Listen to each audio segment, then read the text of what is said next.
Episode की शुरुआत इस तरह होती है कि माहौल पूरी तरह तनाव से भरा होता है। अनुपमा अपने गुस्से पर काबू नहीं रख पाती और सीधे मोटिवा और ख्याति की तरफ मुड़कर उन्हें कह देती है कि अब यहाँ से जाने का वक्त आ गया है। उसकी आवाज़ में गुस्से के साथ साथ चोट भी झलक रही थी। ख्याति से सीधे कहती है कि जब आपको शिकायत थी कि मैंने आपकी बेटी को आपसे छीन लिया है, तो आज आप क्या करने आई हैं? आप अपनी ही बेटी से उसका बच्चा छीनना चाहती हैं। यह सुनकर कमरे में सन्नाटा छा गया और सबकी नज़रें ख्याति पर टिक जाती हैं। ख्याति कुछ नहीं कहती। उसके चेहरे पर गुस्से और शर्म का अजीब सा मिश्रण साफ दिखाई देता है। दूसरी ओर माही अपने मन की उलझनों से निकलने की कोशिश करती है। लंबे समय से वह खुद को दबा कर जी रही थी, लेकिन आज वह सोचती है कि उसे भी खुश रहने का हक है। वह अकेले में बांट कर तय करती है कि वह सज धज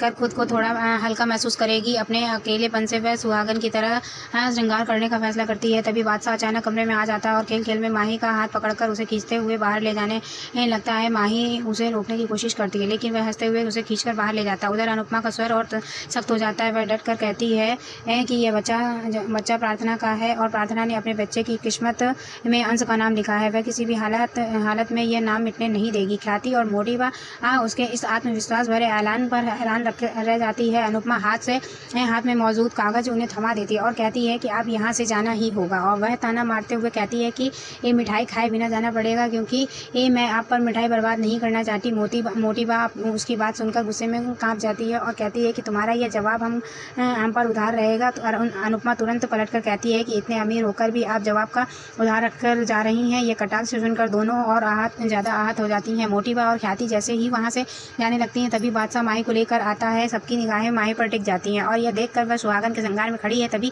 सभी हैरान रह जाते हैं। ख्याति का चेहरा गुस्से से लाल हो जाता है। वह भड़क कर माही पर चिल्लाने लगती है कि एक विधवा होकर सुहागन का श्रृंगार करने की हिम्मत तुम्हें कैसे हुई? क्या तुम्हें जरा भी शर्म नहीं आई? ख्याति की आवाज़ गूंज उठती है और पूरा माहौल भारी हो जाता है। इसके बाद ख्याति का गुस्सा अनुपमा पर फूट जाता है। वह चिल्लाती है कि मेरी बेटी को छीनने से पहले तुम अपनी बेटी को तो संभाल लेती। इतना कहकर वह माही का श्रृंगार उतारने की कोशिश करने लगती है। प्रेम और राही उसे रोकते हैं और समझाने की कोशिश करते हैं कि ऐसा करना गलत होगा, लेकिन ख्याति का गुस्सा कम नहीं होता। तभी अनुपमा बीच में आकर ख्याति का हाथ पकड़ लेती है और कहती है कि माही को अकेला छोड़ दो। और ख्याति अनुपमा पर टूट पड़ती है। वह कहती है कि पहले तुमने आर्यन की जान ली, फिर प्रेम को छीनने की कोशिश की, प्रार्थना को अलग करने की कोशिश की, और अब मेरी बहू को मोहरा बनाकर मुझे दुख देना चाहती हो। यह आरोप सुनकर अनुपमा के पैरों तले जमीन खिसक गई। माही भी अपने आंसुओं को रोक नहीं पाती। वह दुखी होकर अपनी सफाई देने लगती है। कांपती हुई आवाज़ में वह कहती है कि उसे आर्यन की बहुत याद आ रही थी और इस अकेलेपन के बोझ से टूटकर उसने ये श्रृंगार किया। वह ख्याति से माफ़ी मांगती है और कहती है कि जानबूझकर उसने उनके सामने आने की कोशिश नहीं की। यह राही दौड़कर माही को संभाल लेती है। मोटिवा इस पूरे घटनाक्रम को ठीकरा अनुपमा के सिर पर फोड़ती है। वह कहती है कि अब क्या तुम एक विधवा की शादी कराने की सोच रही हो? माता पिता अपने बच्चों को संस्कार विरासत में देते हैं, आशिकी और आवारापन नहीं। यह सुनकर अनुपमा स्तब्ध रह गई। मोटिवा माही से भी कह देती है कि शादी की खुशियों में यह मत भूलना कि तुम विधवा हो। आखिरकार मोटिवा और ख्याति वहाँ से चली जाती हैं। उनके जाने के बाद माही अंश और प्रार्थना के सामने रो पड़ती है। वह उनसे माफ़ी मांगती है कि उनकी वजह से पूरा फंक्शन ख़राब हो गया। अनुपमा उसे डांडस बांधने के लिए आगे बढ़ती है, लेकिन तभी माही गुस्से में उसे धक्का दे देती है। अनुपमा गिर पड़ती है और सब लोग चौंक जाते हैं। माही रोते हुए चिल्लाती है कि मुझे विधवा बनाने वाली आप हो, मेरा श्रृंगार आपने ही उजाड़ा है। अनुपमा का दिल टूट जाता है। माही रोते हुए कमरे की तरफ चली जाती है। अनुपमा उसके पीछे पीछे जाती है और उसे समझाने की कोशिश करती है, लेकिन माही इनकार कर देती है और कहती है कि मेरी ज़िंदगी बर्बाद करने वाली सिर्फ आप हो। अनुपमा उसे रोकती है, गले लगाने की कोशिश करती है, लेकिन माही उसे धक्का देती रहती है। अंततः अनुपमा जबरदस्ती उसे गले लगा लेती है। माही का गुस्सा आंसुओं में बदल जाता है और वह अनुपमा के सीने पर सिर रख कर फूट कर रो पड़ती है। वह बार बार उसे अपनी बर्बादी का जिम्मेदार ठहराती है। अनुपमा रोते हुए कहती है कि मैंने कुछ नहीं किया, लेकिन अगर फिर भी तुम्हें लगता है कि मैं दोषी हूँ तो मुझे माफ़ कर दो। यह सुनकर माही का दिल पसीज जाता है और वह अनुपमा को माफ़ कर देती है। दोनों एक दूसरे को गले लगाकर भावुक हो जाती हैं। इसी बीच राही का गुस्सा अनुपमा पर फूट पड़ता है। वह कहती है कि जहाँ भी मम्मी होती हैं वहाँ कुछ अच्छा नहीं हो सकता। आर्यन की जान लेने के बाद भी उन्हें चैन नहीं मिला। यह सुनकर अनुपमा का चेहरा सफ़ेद पड़ जाता है। तभी प्रार्थना अचानक गुस्से में बोल उठती है कि अनु आंटी, किसी ने आर्यन की जान नहीं ली है। जो कुछ हुआ एक हादसा था, लेकिन आप सब ऐसे बर्ताव करते हैं जैसे उन्होंने जानबूझकर सब कुछ किया हो। यह सुनकर वहाँ खड़े सभी लोग चौंक जाते हैं और माहौल में एक नई जंग छिड़ जाती है। प्रार्थना का गुस्सा सबके सामने अचानक ही फूट पड़ता है। उसने राही की ओर देखकर कहा कि लोग ऐसे व्यवहार करते हैं जैसे अनु आंटी ने खुद आर्यन की जान ली हो, जबकि सच्चाई यह है कि जहाँ अनु आंटी होती हैं वहाँ गलत होना संभव ही नहीं। वह हमेशा सबका भला चाहती हैं और जब कोई मेरे साथ नहीं था तब उन्होंने ही मेरा हाथ थामा था। उनकी बात सुनकर राही का चेहरा बदल गया। वह चौंक गई और चुप रह गई। प्रार्थना ने आगे कहा कि मुझे तुम पर तरस आता है कि तुम अपनी ही बेटी होकर भी उन्हें नहीं समझ पा रही हो। राही सकपका जाती है लेकिन कुछ कह नहीं पाती। प्रार्थना साफ शब्दों में उसे रोक देती है और कहती है कि तुम्हें अपनी माँ के बारे में जो सोचना है सोचना, लेकिन ज़ुबान से कुछ भी गलत मत कहना, क्योंकि मैं अनुमा के खिलाफ एक भी शब्द नहीं सुन सकती। राही की बोलती ये पूरी तरह बंद हो जाती है और वहाँ खड़ा हर इंसान यह देखकर हैरान रह जाता है। उधर अनुपमा माही को शांत करने की कोशिश कर रही होती है। वह उसे समझाती है कि जिस तरह हम एक ही बात पर बार बार हंसते नहीं हैं, वैसे ही एक ही दुख पर बार बार रोना भी नहीं चाहिए। जब तक तुम दुख का जेवर पहने रहोगी तब तक जिंदगी तुम्हें सुख का जेवर नहीं पहनने देगी। उसने धीरे से कहा कि देखो, प्रार्थना को दूसरा मौका मिला और तुम्हें भी मिल सकता है। आर्यन की यादें हमेशा तुम्हारे साथ रहेंगी, लेकिन उन यादों को दिल में संजोकर आगे बढ़ना ही जिंदगी का रास्ता है। अनुपमा उसे नई शुरुआत करने के लिए प्रोत्साहित करती है और उसे तैयार होने के लिए भेज देती है। जैसे ही माही वहाँ से जाती है, अनुपमा का अपना हौसला टूट जाता है और वह अकेले बैठकर रोने लगती है। तभी बाबूजी उसके पास आते हैं और अनुपमा और उसका हाथ पकड़कर उसे संभालते हैं। अनुपमा उनसे कहती है कि जीवन साथी के बिना जिंदगी अधूरी ही हो जाती है। मेरे लिए इस उम्र में भी अनुज के बिना सब अधूरा है, तो सोचो माही का क्या हाल होगा। मैं उसकी तकलीफ का अंदाज़ा भी नहीं लगा सकती। वह आगे कहती है कि इस घर के बच्चों की ज़िंदगी में हमेशा से पिता का प्यार अधूरा ही रहा। पाखी, तोसू और समर को छोड़कर किसी को पूरा स्नेह नसीब नहीं हुआ।